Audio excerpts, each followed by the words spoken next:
अगर हमारे घर में रहना है तो किराया देना पड़ेगा। ये क्या बोल रही है बहू? पापा सही तो कह रही है, अगर आपको इस घर में रहना है तो यहाँ का किराया भरना ही होगा। बिल्कुल सही कहा उन्होंने। हम खाने वाले 3 और कमाने वाला सिर्फ अकेला रजत, कितना करेगा वो? आपको यहाँ रहना है तो किराया भरना पड़ेगा। ठीक है, कितना किराया भरना पड़ेगा? वैसे तो यहाँ महीने का 30,000 होता है और 3 लोगों के हिसाब से 10-10 हजार रुपए होते हैं। आप महीने के अंत में मुझे 10,000 रुपए दे दिया करिएगा। ठीक है, तुम दोनों की यही मर्जी है तो मैं हर महीने 10,000 रुपए तुम्हें दे दिया करूंगा।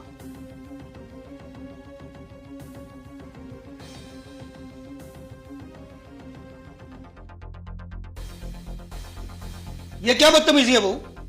एक इंसान को घर में खाना खाना भी अलाउड नहीं है? बहुत खाने की शौकीन है ना, तो आज से आपको घर में राशन पानी का भी हिस्सा देना पड़ेगा, तभी जाके आपको ये सब चीजें मिलेंगी। ये क्या बकवास कर रही हो तुम? पहले इस घर का किराया, अब राशन के पैसे। मुझे तो लग रहा है कि मैं अपने बेटे के घर में नहीं, किसी पीजी या होटल में रह रहा हूं, जिसके लिए हर चीज के पैसे देने पड़ेंगे मुझे।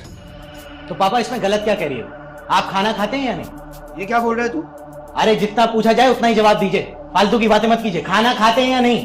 खाता हूं। हाँ तो फिर राशन के पैसे देने में इतनी प्रॉब्लम क्या हो रही है आपको? पर बेटा, अरे क्या परवर, अगर आप गांव में रह रहे होते तो जिंदा रहने के लिए राशन तो इस्तेमाल होता ना। हाँ, अरे तो बस बात खत्म हो गई ना पापा। अगर आपको इस घर में रहना है तो राशन के 5,000 और इस घर में रहने के 10,000 रुपए देने होंगे, यानी कि पूरे के पूरे 15,000 रुपए मुझे देने होंगे आपको। बेटा और भी खर्चे हो ना तो मुझे बता दे। इलेक्ट्रिक का बिल, इस्त्री वाले के पैसे, पेट्रोल के पैसे एक साथ बता दे तो रोज रोज का ये नाटक खत्म हो जाए। इतने गर्म क्यों हो रहे हो पापा? सही तो कह रहे हैं वो। सुनो, अब तुम दोनों को मैं किराया नहीं दे पाऊंगा। मैं ये घर और शहर छोड़कर गांव जा रहा हूं। अरे पापा कहां जा रहे हैं आप? देखिए अगर आप चाहें तो इसी घर में रह सकते हैं। मेरा कहने का मतलब कि हमारे साथ रह सकते हैं। हाँ पापा प्लीज ऐसा मत करो। क्या हो गया बहू? पहले तो तुम किराया और ये राशन के पैसे मांग रही थी, अब अचानक क्या हो गया? पापा हम दोनों नाटक कर रहे थे। क्या मतलब?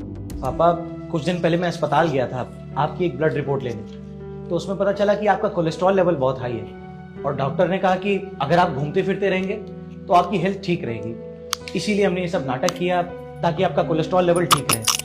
अगर जाने अनजाने में कोई गलती हो गई हो तो प्लीज माफ कीजिएगा।